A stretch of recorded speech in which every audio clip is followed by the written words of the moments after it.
this is kind of my way of getting to know some of the cool people that I've met in the industry and around in my travels. And you've always been somebody that I've watched for a long time. And it was cool to meet you back in Denver for the first time. Yeah, And then I got to see you again here in Bangkok, and that was a great show. And it was cool to see you, my man. How you doing? I'm good. I'm good. I'm excited to learn more about you too, Mitch.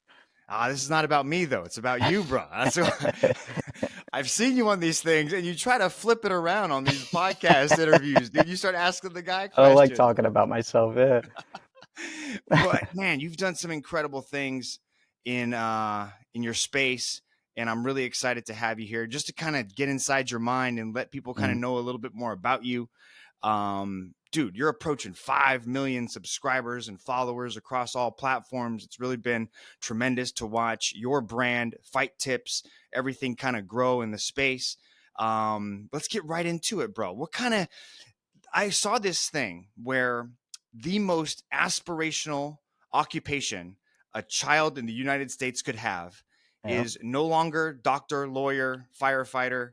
It's to be Influencer. a straight up YouTuber. Like that's Yeah. the goal, you know? So Yeah. I wanted to get right into it before we get into your origin story and Muay Thai in America. All that stuff is coming. Let's get right into the meat and potatoes, bro. What advice do you have for people that are starting in this space or have been involved in social media and things just aren't going their way? What kind of teachings can you give us out there that are looking to grow our following? Yeah. So another statistic that is pretty staggering too, and I don't want to start on a negative note, but since 2009 until 2019, childhood anxiety and depression has doubled. And it's no coincidence. You look like 2010 is when Instagram came out. Everyone's got an iPhone in their hand. Everyone's able to voice their opinion and you get to hear what other people are thinking. So you got to have some pretty thick skin when you become an influencer or a YouTuber or a professional gamer or streamer or whatever. Now I started doing like consulting and presentations on this exact topic. And I always ask at the end to the audience, like, why don't you create more content? What's holding you back? And you got to peel the layers back of the onion a little bit before you get the true answer. But the number one answer that people say is like, I'm afraid of what my peers will think and say about me. I'm afraid of the negativity. I'm afraid of the trolls. I'm afraid of the hate comments.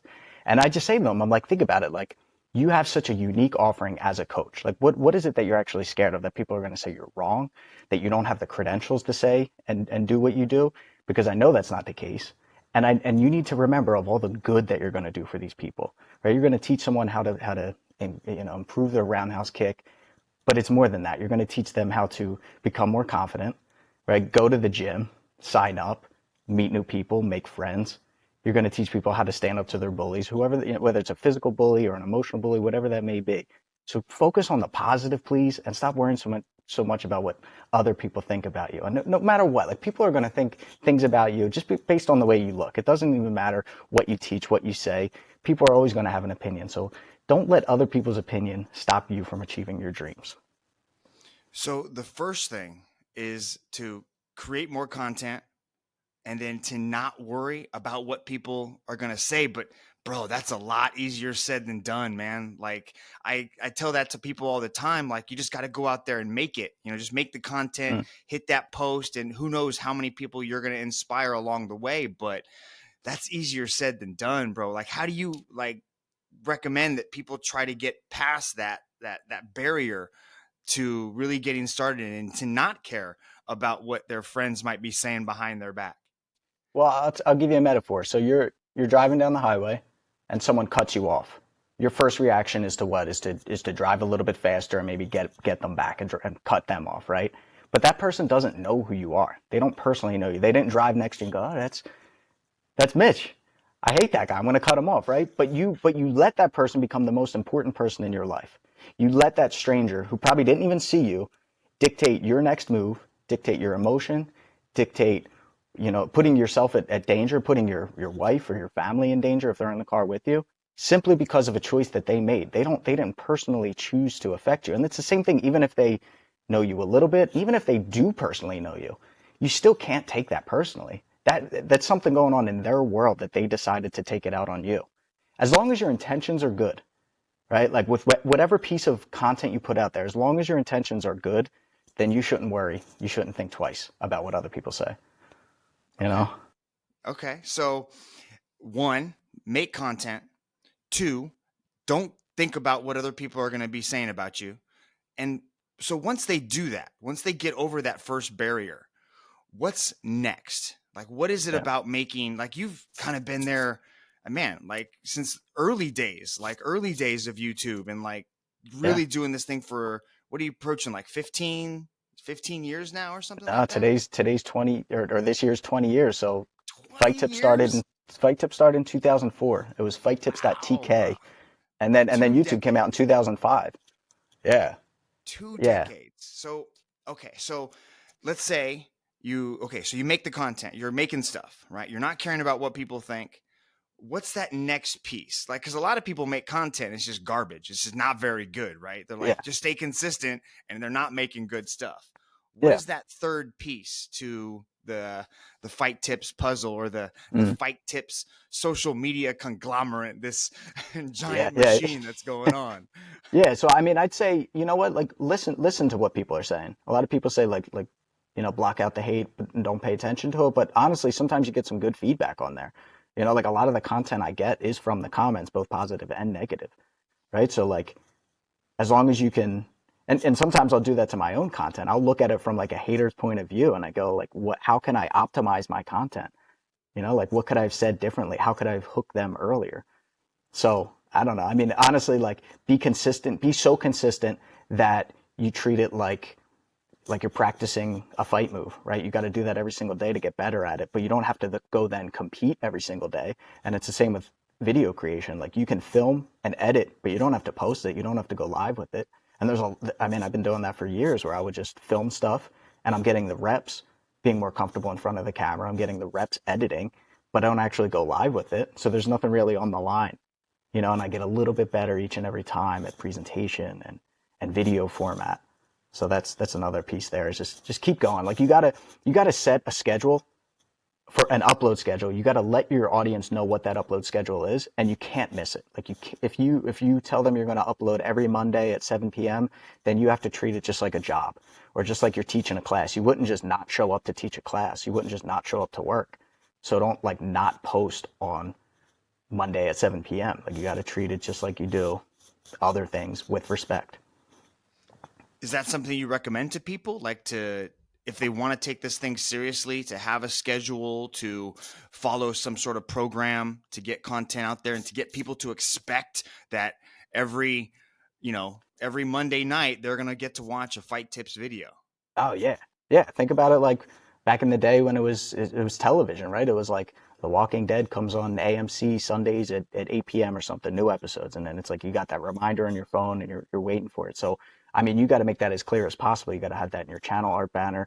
You got to let people know, you have specific series, and you can call it like a catchy name like Motivation Monday or something like that. But having series ideas is a great way to organize what your next piece of content is going to be every other week or every week that you upload. That's something that I always think about is like people are worried that they're going to put themselves into a box, but it's the opposite. It provides freedom by organizing what your type of content is. Then all of your viewers will know what to expect on Mondays, on Tuesdays, or whatever. So yeah, make it as clear as possible. Let them know, and do not miss it. Okay, good stuff. What's the Uh, biggest mistake you think content creators are making right now? Probably just not putting out enough content. Um, or I'd say the opposite. I'd say putting out too much content. A lot of people will ask like upload frequency, and I always say make sure it's quality over quantity. At least on certain platforms, like on Instagram, you want to make sure that it's a lot more curated. You want your feed to be really pretty and branded. But on things like TikTok and Snapchat, you kind of just post and go, and you can post the same thing and just change the format a little bit or have a different prompt or a different filter. And you'll see the difference where one will get like 1,000 views and another one will get 1 million views just because of a different comment that you shared on that video. So I would say when it comes to things like YouTube and Instagram, quality over quantity. And when it comes to TikTok and Snapchat, just go for it. Just post whatever, throw stuff at the wall and see what sticks. Okay, that's good. That's good Yeah. advice.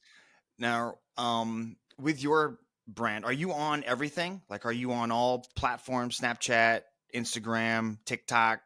Like, just Snapchat's the one that's been hard for me. okay. TikTok was hard to break into. My wife, like personally, is a user, so she was explaining the different trends and how to use it. I don't.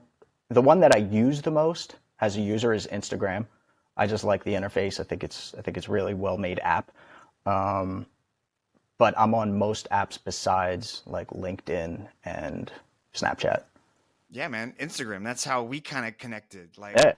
it's the it's the portal that kind of lets you into other people's worlds. It's my favorite too, and it's the one that I kind of focus on the most. But it's like the messaging capabilities of it. Hmm. You can reach out to somebody and be like, "Hey, Shane, you want to do an interview?" And then Shane's like, "Yeah, no problem, let's do it." Let's do it. And Um, then here we are. No, it's like exactly. I think Instagram.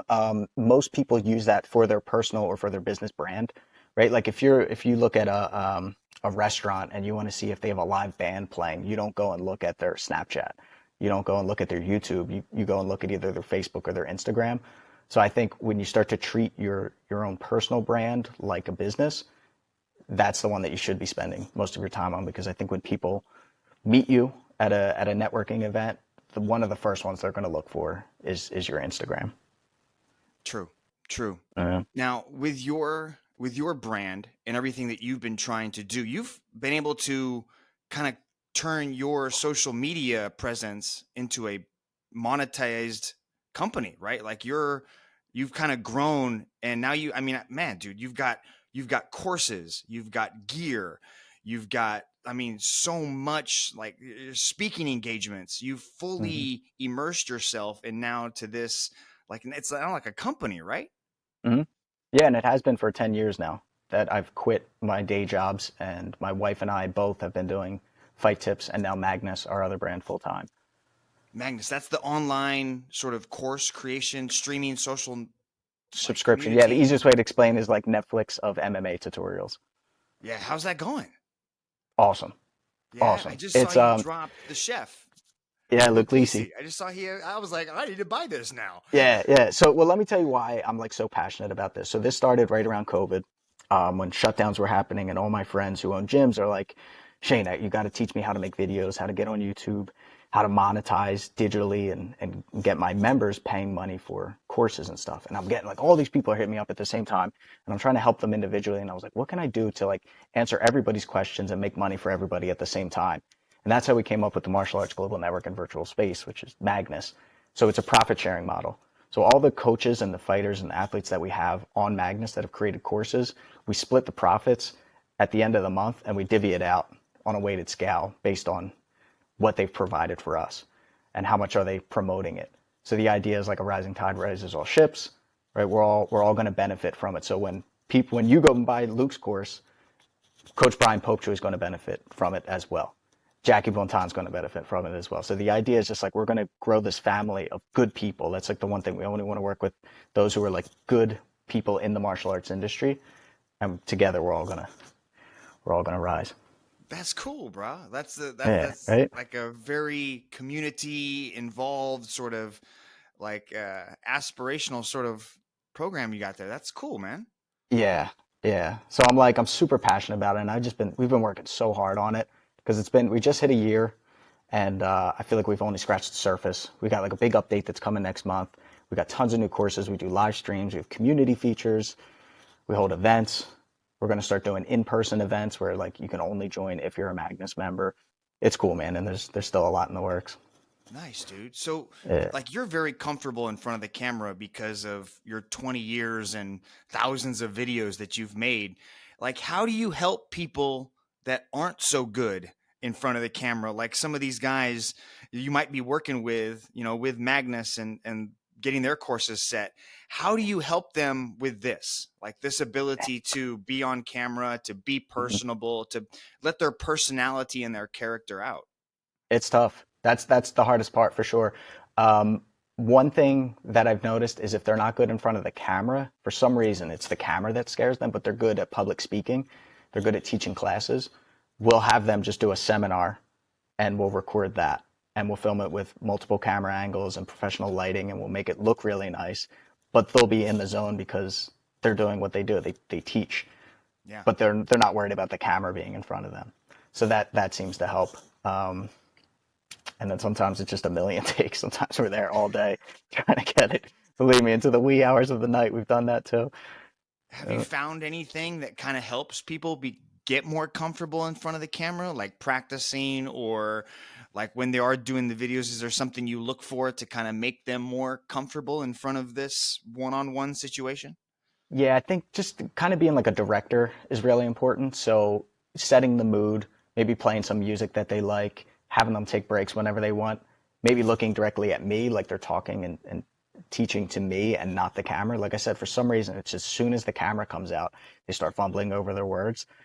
And it's crazy because like maybe you're subconsciously thinking about the potential of all these people on you, but they don't get nervous when there's an actual group in front of them, and Yeah. they don't get uncomfortable when it's a one-on-one situation. So it's weird that just like this thing, this camera makes them uncomfortable. So I think you just got to get their mind off of it and just be like, just teach me, right? Like how would you teach me to do this technique? And then they suddenly get a little more comfortable. That's huge, because that's one of the biggest problems people have is they don't want to put their face on their social media because they feel uncomfortable Yeah. talking to directly to the camera. Now, do you think it's important for people to have that presence in their social media, to have Hmm. their face, to be talking to the camera? Because there's kind of this new trend where people are just like sitting there talking to the camera, giving advice like they would in a podcast or like they would in an interview. And some people don't do that. Like I don't put my face much in. It's like other people teaching me things for Hmm. my Instagram and stuff. So I have yet to really like become one on one with the camera. Do you think that's something that's important for relatability, to get to know the person behind that user? I've had a lot of success with it. And I do encourage a lot of people to do it. Let's say you're a gym owner, and you're teaching classes at your gym. If you think about how much it would drop someone's guard to walk into your gym, right? Like going into a gym, even I'm intimidated going into new gyms, and I've been doing this, for however long. But if I can go into a gym and I recognize someone and I feel like I know them because they've been talking to me because I've seen their face in a video, I go, oh, I know you. And then I hear their voice, and it just again confirms that I know this person, and I'm familiar with them, and I'm a little bit comfortable around them. So if you think about it like that, like there's a level of trust that happens when you, because again, like you're uncomfortable putting your face in front of the camera, but if you then like give your trust into these random people that may see it, it's this subconscious, uh, yeah, like level of I guess it's trust that you're giving anybody and everybody, and they kind of give it back, right? And then of course then we could talk about like the negativity and the trolls and the hate and stuff too, but those are most people that have no profile pictures, let alone they're not doing anything on social media. Have you ever noticed that too? Like the people who comment and are dicks are never the people who are also in the same shoes as you, because they know all the stuff that you're going through. They know how hard it is to be an influencer or to create content. It's always people who don't have a profile picture or have a fake profile just so they can go out. So what was the original question? Yeah, I mean, it just Talking, like face, like putting your I, face like on, you know. I do think it's important. Yes. On the flip side, someone recently just asked me, is there any way of doing it without putting my face on it? She had a very specific scenario where she couldn't share her face, but she wanted to share her knowledge. Um, and she's like, that would never be possible in the martial arts world, right? And I was like, well, no, you got Lawrence Kenshin, striking breakdowns. You got Jack Slack. These are people who we don't know what they look like, but they've created some of the best content on YouTube. It's text based or it's just their voice. Mind Smash was another one. He recently just started putting his face out there within the past couple of months. I had no idea what he looked like. No one knew what he looked like. Admittedly, I kind of wish if I had known hindsight, like getting recognized all the time is cool, but not when you're out having dinner with your wife. You know what I mean? So like, I don't know, like you could wear a mask, you could be a character. But that's something that you should consider. Like if it does take off, that's like a price you have to pay is losing your anonymity. But if you're trying to build your brand and this is your goal, then yeah, I would say it probably would be a good move to get your face in front of the camera more. And again, it just film yourself and you don't ever have to post it. Get the reps and get the practice of being comfortable in front of the camera until you find the one where you're like, that was good. Good job. I'm going to post that one. Okay. Okay. So that's the good side, right? You're at dinner, somebody comes up and says, "Oh, you've changed my life. Can I have a photo with you?" You feel good, you feel famous. You got that celebrity thing going on. Let's talk about the other side. How do you deal with the haters? How do you deal with the people that say, "Oh, that's garbage. You don't know nothing." Like, because to me, it takes a little bit of my soul every time people Yeah. start talking trash about something I put so much of my heart Mm-hmm. and my being into, something that I've spent my entire life preparing for. And then when the hate comes, you're just like, it's just, it's demoralizing and it takes away your steam. How do you deal with it and keep going? Like, to not Mm-hmm. let it bother you, to not worry about what, you know, Yeah. Jimmy and Timmy are saying down at the pub about Shane. Like, what do you Jimmy and like? Timmy, man. How did you develop that ironclad mind? I went through phases. I went through a point in the beginning where I was a teenager. I was hot headed. I was from Philadelphia, and we just fought a lot. So when people would challenge me, I would type in the address of the gym that I trained at, and I'd say, "I'm going to be here these nights. You can come in and we'll spar." No one ever showed up. Then, when my wife started working with us, we had to be a little bit more professional, and she helped with the branding. And she said, "Just kill them with kindness." So I started doing that, and I did that for years. And what's cool about that is someone could say like the most hateful comment ever. "Shane, I hate you. I hope you die." And I would just respond like, "Hey, it sounds like you're having a bad day. I hope that some of my videos can help." And then they'll respond 9 out of 10 times, or 75% of the time at least. They would respond and say, "Sorry, Shane, didn't mean to take it out on you. Had something happen in life and I took it out on you. Love your videos." And I'm like, that's the same person that said I should go kill myself, just told me that they love my videos. I did an interview with Greg Jackson, legendary MMA coach, and he explained it as a pressure release. When people take out their anger on you in a negative comment, he goes, "I think that's a good thing." He says, "That's preventing them from taking it out on their wife or their kids. And that pressure release, you're the heavy bag, and they're going to take it on you. So all they have to do is just write a couple negative comments and they feel better about themselves." Well, just think about it like that. You just prevented some physical abuse to someone who, didn't deserve it. That's a good way to look at it, but that's for somebody that's like super tough and kind of successful already to kind of look at it. Greg Jackson's the man, right? Like, that's a certain, but what about for people that are just getting started?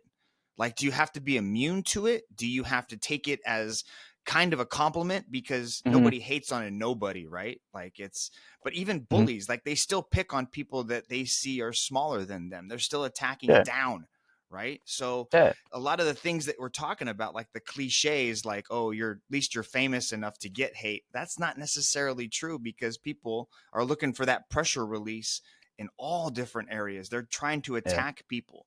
How do you, or what have you done to sort of say, "You know what, I got to get over this. I have to keep going because my message and my purpose is bigger than just what, you know, Jimmy Well, in the that's basement Jimmy thinks." and Timmy. Yeah. Damn, Jimmy and Timmy. Well, that's it. You just said it. My purpose is bigger than that. The good outweighs the bad. Unfortunately, the negativity is what rings the loudest and what we pay attention to the most. And it seems these days it's louder than ever, right? It's what gets the most likes. And when your comment gets the most likes, it gets pushed to the top so more people see it, and it gets what gets more comments. And I've been stirring the pot a little bit with my stuff too. I've been a little bit more controversial with the way that I word things, because I know it's going to get shared more, it's going to get more engagement, the algorithm's going to get teased, and the viewership's going to go up because of that. But man, I think it just goes back to what I said in the beginning. Like, you can't take things personally. And here's what I will say is, when people first get into it, I tell them right off the bat, when you get your first negative comment, when you get your first hate comment, see that as a trophy. Like, it's a sign that you're doing something right, right? They saw you, and it's like you said, like people who are successful, you can't hate on people who aren't successful, although they do, right? I've seen some some pretty bad videos out there. People are ruthless, and they are like they're just my friend back in the day. This was like God 2004 or something. This was back when it was like AIM, like AOL Instant Messenger. Said I hate the internet because it gives people muscles. And the idea was like you don't have to, you can't, I can't punch you through the screen, right? There's no risk involved there. I know you would never say that to my face because there's the potential that I could punch you in the mouth. And online, people would just say anything and everything, and it's just gotten worse over time. So it's like one of those. It goes back to just not taking things personally. It's gonna be there. It's gonna happen. I mean, yeah, it's hard. It is. It is obviously easier said than done, but it's a skill like anything else, and I believe you can get good at it. I mean, I was just thrown into it. I didn't know what YouTube would become. I didn't know what an influencer was until a couple of years ago, but I was doing this since I was 14, 15 years old. So, yeah, I've had the reps. I've gotten the practice in. And I guess I'm just here to tell you that you can just roll with the punches or avoid it or not let it bother you. I have fun with them now. So I started off by saying I used to just challenge them. And then I killed them with kindness. Now I have fun with it.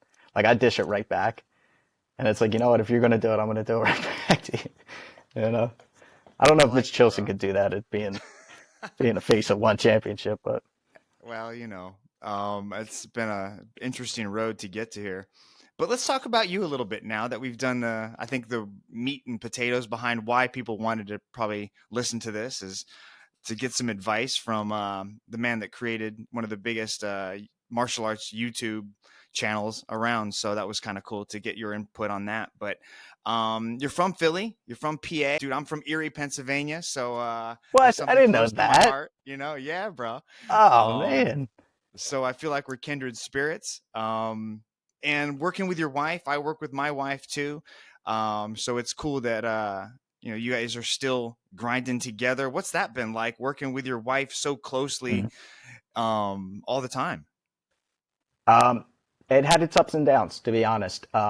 To divide personal and business was really tough, right? Like there'd be a lot of times where we'd be out at dinner and it's supposed to be just a personal date, but all of a sudden I bring up an idea for a video or a business venture, and she'd be like, I thought we agreed we're not going to talk about it for this 1 hour, right?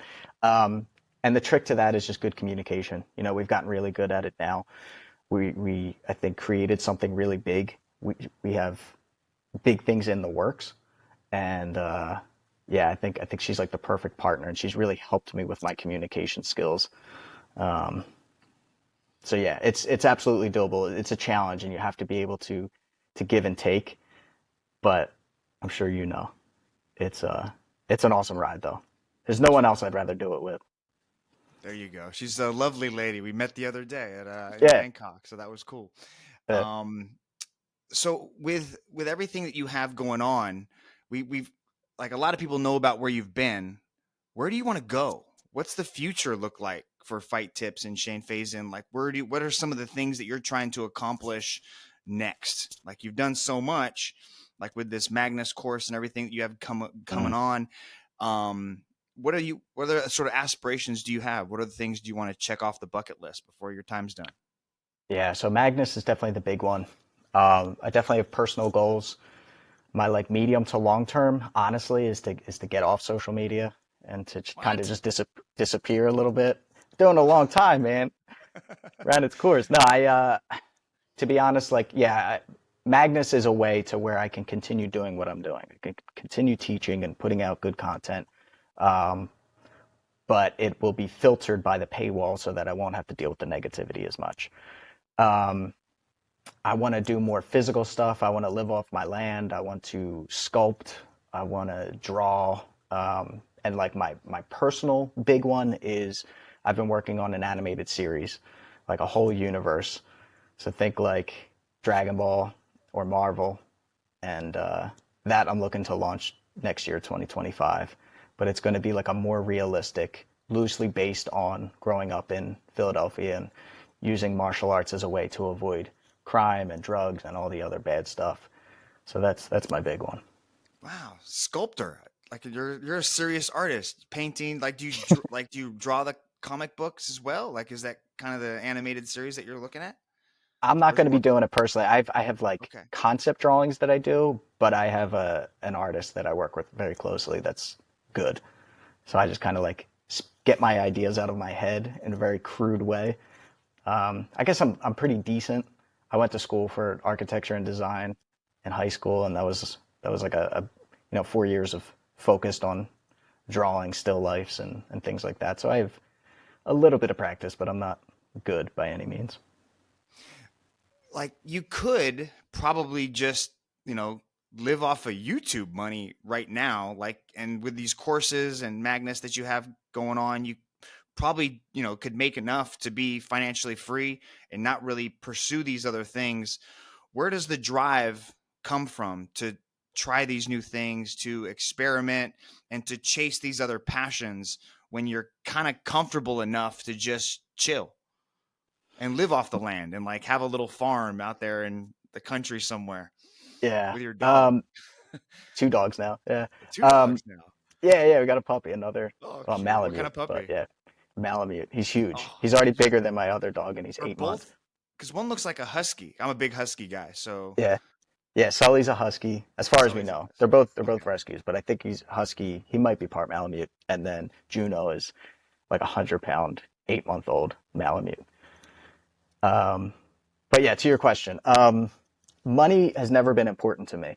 Um, it's more so the message, the mission, and helping others and giving back. Like when I think about what my coaches and mentors have done for me, I want to do that for others, and I want to do it on a larger scale. Um, when you get when you receive messages from strangers, and this goes back to your question about dealing with the negative comments. What rings louder for me is the success stories that I hear from random kids saying that due to my videos, they were able to stand up to their bully or their abusive father or depression or obesity or whatever it is, and they thank me. And to think like I wasn't directly talking to anybody in mind, but now I have this avatar. Um, I feel like I have to like it's my duty to continue paying it forward and reaching more people. Because like you said, there's a lot of people out there that are putting out nonsense. There's a lot of content creation these days back compared to what it was 10 years ago, 20 years ago when I started. Um, and I think amidst all of that noise, I just feel like obligated to continue pushing through and trying to reach people. When you said avatar, some people might not know what that is, but is that Mm, your sort of ideal demographic? Is that the person that you're talking to? That's the like that's that fight tips viewer that you imagine would be mostly involved in your stuff? exactly. Yeah. So usually male, it's like 95% male audience, 18 to 25. Um, maybe belong to a gym, most likely a little too nervous to join, dealt with some trauma in their life that led them to search how do I throw a punch? How do I block a punch? How do I win a fight? Um, I mean, use your imagination when it comes to like why did people search for that in the first place, right? It's usually don't look for that until you actually need it, until it's too late. Like I said, I've been getting endless amounts of messages since I started doing that. So yeah, that's the avatar. Is that kind of where you get your content creation ideas from? Like, how would I best help that guy? How would I best, you know, inspire, motivate, and sort of help that guy along his journey? Yeah, it kind of made me uncomfortable when I heard it the first 100 times or something. But people always say like you're like an older brother to me, which is weird because like I was the middle of three boys, so I know what that means to be on both ends of that. Um, so I treat it with respect and I appreciate it. At first, it was a little strange to hear, but I understand where they're coming from. Um, so that's like a big motivator when I think about that. Yeah, so like the days I don't feel like filming or the days I'm feeling drained creatively, I just think about yeah, like a younger brother and how would I mentor or help him out or boost his confidence or teach him something that would empower him.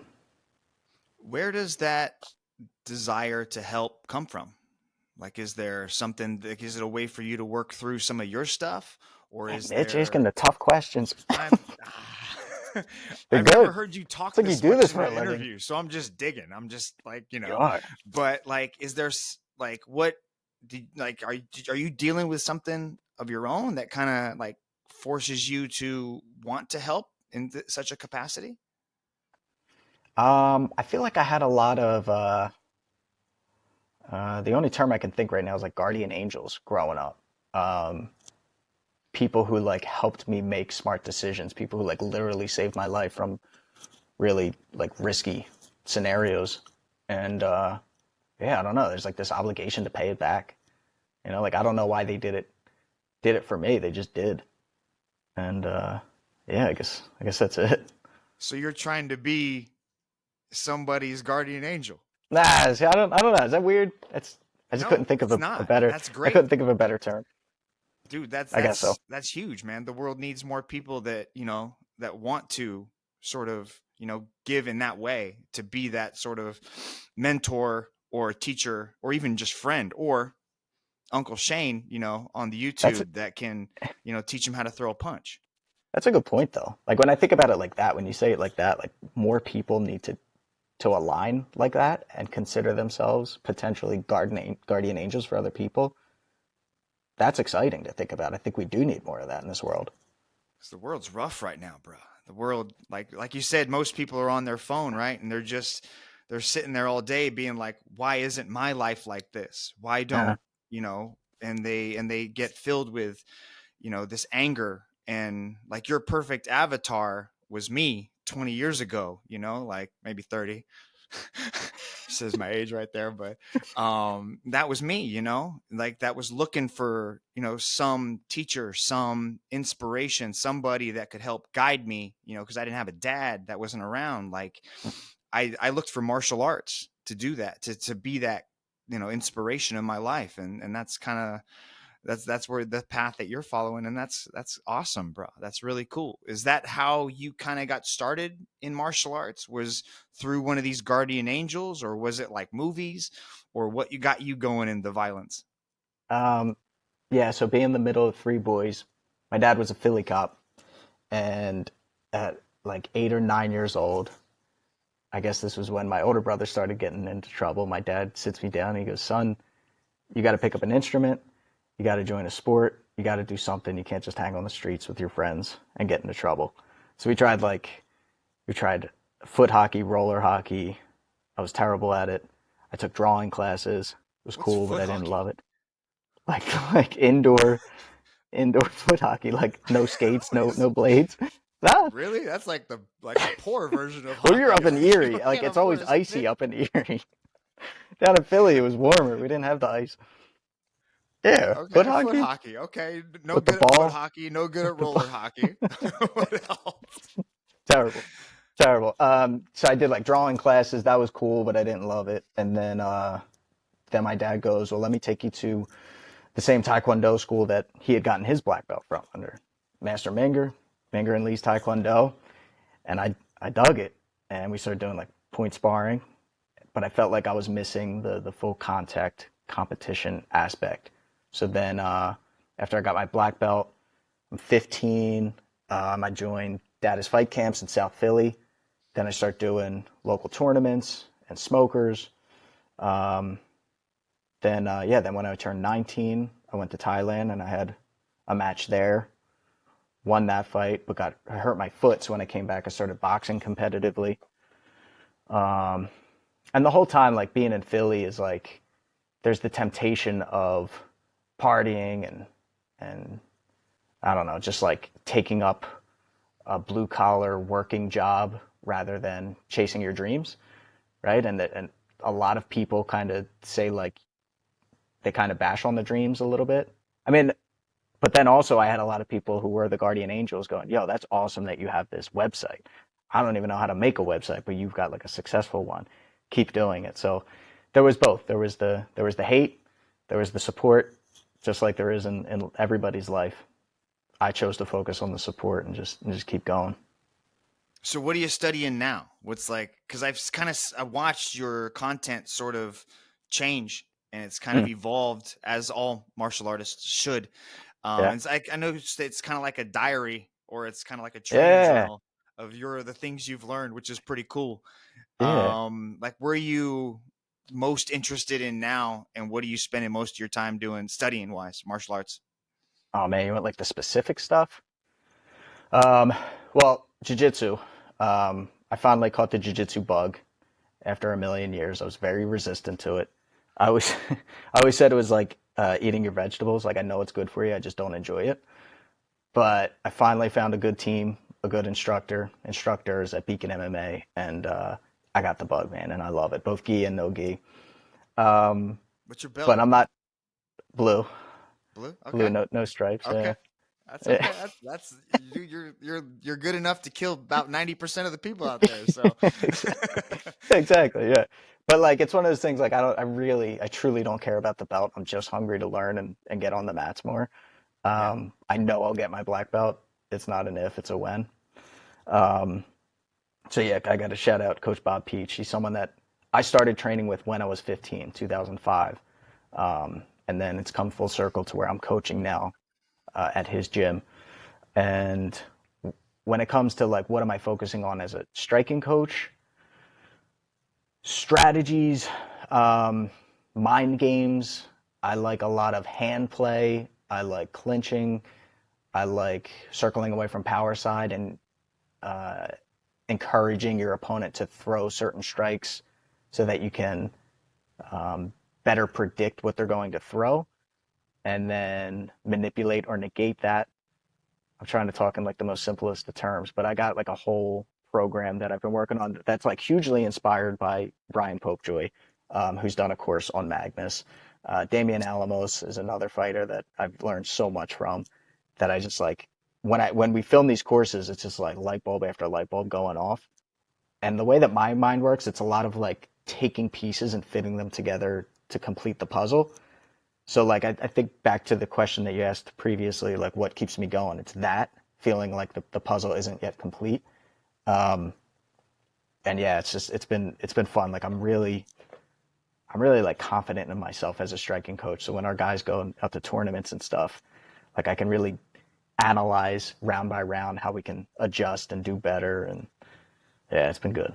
Nice. Yeah, You have a pretty strong community. Like, granted, you have like a, a network and a platform that you encourage people to come and join, like Pope Joy and Lisi and all these guys. But yeah, like, it seems like the martial arts community in the States is a lot smaller than people realize, considering how yeah, big the US is. yeah. And you guys are very close knit. You got from all over the place. Like, you have a really strong network of like Wonder Boy and Hmm. Gabriel Vargas. I've seen you Yeah, guys collaborate. Kevin Lee, my boy Kevin Lee. yeah, yeah, yeah, Like, I yeah, see you guys collaborate all the time and work together and put out this like these joint ventures to yeah. this stuff. How did this stuff kind of come along? Like, or do you guys just all connect, or do you guys on a WhatsApp group, or like what seems No, to it's be everybody's connection? it's so like you said, the world of Muay Thai in America is very small. The martial arts YouTuber world is very small. East Coast MMA is really small. West versus West Coast. So like you just, I mean, yeah, just being around it and then being online now, being able to communicate is so much easier to connect with people. So it's usually like an Instagram message, the same way that this interview came to be, right? Or you see someone at a tournament and you just start shooting the crap with them and then you exchange numbers or emails and then you collab and do a video together. But yeah, it's the world of niche MMA is very small. Yeah, remember starting in San Francisco back in like 2011, 2012. Actually, no, way back, like 2005, 2004 in San Francisco. And like the people that I met at tournaments, like I'm now seeing come and corner the guys for one, like Yeah. Rudy Ott And Yeah. Eric Paulson was just here. He cornered Cade Rutolo. Like Yep. the world is so tiny. And Johnson On comes with Eddie Abbas. It's so neat to be reacquainted with these people. And now that I have sort of one, it's kind of like this magnet that pulls all these people together, and it's so cool. Yeah. I'm interested to see, because I have obviously some bias, but I think small gloves Muay Thai is going to be the next big sort of strike or fighting art to really kind of take over. And I wanted to get kind of your opinion on, Mm, like, A, what do you think of the current state of Muay Thai in America? And B, what does it need to kind of reach that next level, like, of yeah. fame and notoriety? Well, can we talk about that? Because I'm glad you said that. And I think let's like explain why people are anti small glove, right? It's because they think it's taking away from the traditional 5 round feeling out process, first round, allowing people to bet, and then the pace picks up. But then even more, like a more serious concern is kids are aspiring to fight with small gloves, which is leading to more TBIs and brain damage. But like you said, I think it is the question that people have been worried about or asking forever is, why isn't Muay Thai as popular as MMA? Like, what's holding it back? Because most people change the channel in an MMA fight when it goes to the ground, right? Like the layman doesn't understand or isn't excited by grappling. So wouldn't then kickboxing or Muay Thai be the most popular sport in the world, right? It's stand up for 3 to 5 rounds and it's back and forth action. So what's holding it back? And I think what one championship is doing with the small gloves isn't changing Muay Thai. I think it's just becoming a new sport. I think it's small glove Muay Thai versus traditional Muay Thai. And I think like what the Olympics are doing, USA Muay Thai is doing, is more traditional Muay Thai. And then I think what one championship is doing is this very exciting, great for the common folk to watch. And then yeah, if you aspire to do that, then that's your goal, that's your life. You do what you want, and they'll understand the risks. So that's the way that I see it. What do you think it needs to sort of get that next level? Like, does it need a magnetic personality like a Conor McGregor or a GSP or a Ronda Rousey, somebody to draw people in, to have that outlandish, flamboyant, characteristic, or somebody like Habib to be just dominant and to wreck Mm-hmm. everybody and to run through people and be stone cold and stoic in their approach to it? What does it need to sort of take that next step and really become mainstream? I don't know. To be honest, I don't know the answer to that. And that's something that I've been having conversations with people for quite some time. A lot of people believe it's what you said. You need that Conor McGregor type person who's good on the mic. Maybe that's the difference. But then why was Khabib as popular as he was? Right? Is it because of his following and religion and things like that? I don't know. I don't know what it takes. I'm a personal fan of one championship. I have been for a long time. And I'm not going to drop any names, but I don't watch many other MMA organizations because I don't like the way they run things, and I don't like the people that they put on the pedestal despite criminal acts and the things that they say and do. So I wish I had the answer to that, but I don't know. I think one championship is almost there though. I really do. I think that it is sort of the ability, for somebody to come up onto the mic, because a lot of our guys are foreign, right? Like the Thais, for instance, like Tawan Rodting and Superlek. These guys, they can't really express themselves without a translator, so it's a missing piece. But then we've got people like Jonathan Haggerty, who Yeah. can get out there and charm people and be suave. And then you've got like the Liam Harrisons, and you've got the guys that are a little bit more brash and tough, and then you've got the Americans like Eddie and Luke, Yeah. who can really sort of like Yo, they're Luke more Luke's good creative. on the mic too, but you He's took the good, mic away from him in his last. It's like, I was looking man. forward to that. Man, I know, me too. I I wasn't just you. I'm no. I know. People think it's me too. They're like, "Oh, why didn't you give him a bonus?" And they get mad at me, and there's so much hate. I'm like, every time I'm like, The Chachi Young has Badger. given you 300. Yeah. It's not me. It's not me. Hold Um, up. Man, we're approaching the end of the hour here, man. It's been so good chatting with you. This has been fun. I enjoy getting to know you, and I think this is the start of a beautiful friendship. Hell yeah. Thank you, Mitch. I really appreciate it, man. I appreciate you reaching out, and it was fun chatting with you. You the man. My man. Final message to your friends, your family, your fans all around the world, your I 5 million subscribers and followers that you got going on. What would you like to tell them? What would you like to inspire them with? Man, I appreciate you. Keep doing what you're doing. Be yourself. Don't worry about the haters. Just keep putting good out into the world. There it is. Last thing I want from you is I want a recommended book that you can tell people that this book has helped create the man, Shane Fazen, that you see before you. This book inspired me to be better every day. Mm, It could be a song, it could be a book, it could be a movie. I like books just because I think it's a good way to exercise the mind and put the screen away for a bit. So, what do you have for us? all right. I don't know if this is an original answer or not. You may get this one, but it was recommended to me about 10 years ago when we first got to California, when my wife and I moved there.